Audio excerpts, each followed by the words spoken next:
ಸೆಡಾನೆ ಎಂಬ ಒಂದು ಸಮುದ್ರದಲ್ಲಿ ಸಾಗುತ್ತಿರುವ ಒಬ್ಬ ಬಡವರ ಹುಡುಗ ಯಾದವ್ ದಿನ ಅವರ ಸ್ನೇಹಿತರು ಜ್ಯೋತಿ ಮಥಾನತ್ತಿರುತ್ತಾನೆ. ಆದ್ರೆ ಅವರ ಸ್ನೇಹಿತರಿಗೆ ಎಲ್ಲ ಗರ್ಲ್ ಫ್ರೆಂಡ್ಸ್ ಇರುತ್ತಾರೆ. ಆದ್ರೆ ಯಾದವ್ಗೆ ಹುಡುಗಿರ ಪರಿಚಯ ಇರುವುದಿಲ್ಲ.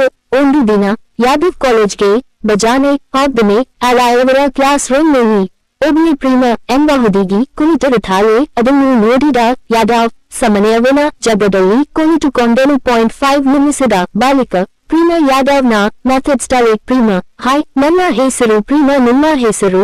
ಯಾದವ್, ಹೆಲೋ, ನನ್ನ ಹೆಸರು ಯಾದವ್ ಅಂತ ಕರೀತಾರೆ. ಯಾದವ್ ಕೇಳ್ತಾನೆ, ನಿಮ್ ಊರು ಯಾವ್ದು? ಪ್ರೇಮ, ಪಿರಿಯಾಪಟ್ಟಣ. ನಮ್ದು ಯಾದವ್ ಪಿರಿಯಾಪಟ್ಟಣದ ಪಕ್ಕ ಸನಹಳ್ಳಿ, ರಾಮನಹಳ್ಳಿ. ಹೇಗ್ ಮಾತಾಡ್ತಾ ಫ್ರೆಂಡ್ಸ್ ಆಗ್ತಾರೆ. ಪ್ರೇಮ, ನಮ್ಗೆ ಟೈಮ್ ಆಯ್ತು, ನಾನು ಬರ್ತೀನಿ ಅಂತ ಹೇಳಿ ಹೋಗ್ದುವೆ. ಆದ್ರೆ ಯಾದವ್ಗೆ ಅವಳ ನೆನಪು ಆಗಿರುತ್ತೆ. ಮರುದಿನ ಕಾಲೇಜ್ಗೆ